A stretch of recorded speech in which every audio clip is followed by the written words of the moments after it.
Bismillahirrahmanirrahim. Assalamu alaikum 8th class. Today we are going to start our lecture number 3 of chapter number 3. कल के lecture में जो है वो हमने एक्सेल विंडो के कुछ कंपोनेंट्स को जो है वो डिस्कस किया था. आज जो है वो हम रिमेनिंग कंपोनेंट्स को जो है वो डिस्कस करेंगे. तो हम स्टार्ट करते हैं with ribbon. The ribbon is located below the quick access tool bar. जैसे कि इस फिगर में अगर आप देखें तो ये जो है वो क्विक एक्सेस टूल बार है और इसके नीचे जो हैं ये रिबन्स जो हैं वो मौजूद हैं. The command on the ribbons are organised in 7 tabs and each tab is divided into groups. आप इसमें देखें तो ये आपको 7 टैब्स जहाँ पे पिक्चर में जो है वो नज़र आ रहे हैं और हर टैब जो है वो डिफरेंट ग्रुप्स में जो है वो डिवाइडेड है. और हर ग्रुप के अंदर अगर आप देखें तो ये आपको डिफरेंट कमांड्स जो हैं वो या इसमें जो हैं वो मौजूद हैं जिनको आप यूज़ करके अपने जो डिफरेंट काम हैं वो उनको कर सकते हैं. उसके बाद नेक्स्ट जो है वो component that is formula bar. Formula bar displays the contents of the active cell. Active cell मैंने आपको शायद पहले भी बताया था कि एक्टिव सेल वो सेल होता है कि जिसमें कर्सर जो है वो मौजूद होता है, या अगर आप उसको आइडेंटिफाई करना चाहें तो यहाँ पिक्चर में अगर आप देखें तो ये जिसका ब्लैक बॉर्डर होता है ये एक्टिव सेल जो है वो कहलाता है. तो फार्मूला बार में जो भी आप इसमें एंटर करते हैं वो साथ ही फार्मूला बार में भी नज़र आ रहा होता है. ये अगर आप देखें तो ये जो है वो फार्मूला बार है. और formula bar can also be use to edit cells content easily. तो ये फार्मूला बार जो है वो एडिटिंग के लिए भी जो है वो यूज़ होता है. The formula bar also contains the insert function button. इसमें जो है वो इंसर्ट फंक्शन बटन भी होता है, जैसे कि यहाँ पर ये नज़र आ रहा है. इसको जब आप क्लिक करेंगे तो आपको बहुत सारे मैथमेटिकल फार्मूले जो है वो इसकी लिस्ट मिलेगी और यहाँ से आप डिफरेंट मैथमेटिकल फार्मूलाज जो हैं वो यूज़ कर सकते हैं. उसके बाद नेक्स्ट जो कंपोनेंट है डैट इज़ नेम बॉक्स. अगर आप देखें तो यहाँ ऊपर भी आपको एक नेम बॉक्स नज़र आ रहा है. उस पिक्चर में देखें तो यहाँ पे भी नेम बॉक्स जो है वो नज़र आ रहा है और ये फार्मूला बार के बिल्कुल साथ है. Name box displays the reference of active cell. It is located next to the formula bar. It can also be used to go to a specific cell by entering the name of the cell in it. अब जो reference है ये क्या चीज़ है? Name box में जो है वो रेफरेंस डिस्प्ले है. जैसे कि यहाँ पर अगर आप देखें तो ये A1 जो है यहाँ पर लिखा हुआ है, ये इसका सेल का रेफरेंस है. यानी इस वक्त एक्टिव सेल जो है वो किस रो और किस कॉलम में मौजूद है. यानी कॉलम का जो लेटर है डैट इज़ A और जो रो नंबर है डैट इज़ 1. तो पहले हम कॉलम लेटर बोलते हैं, उसके बाद जो है रो नंबर जो है वो हम लिखते हैं. तो इसका मतलब ये है कि नेम बॉक्स में इसका जो रेफरेंस है that is A1.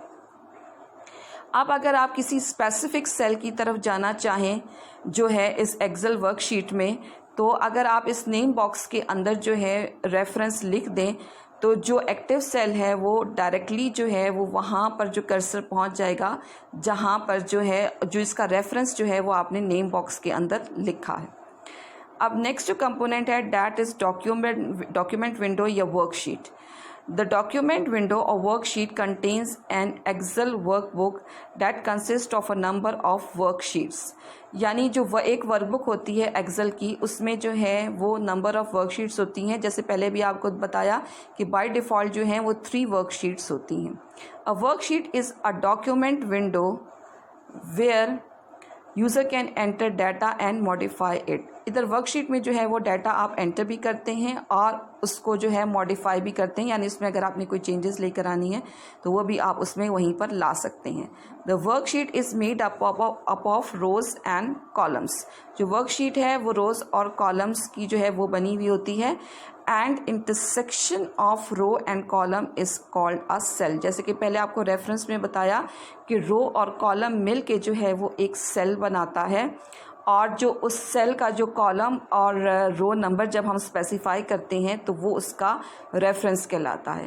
The name of the cell is made up of the column name and the row number. जैसे कि पहले मैं आपको बता चुकी हूँ.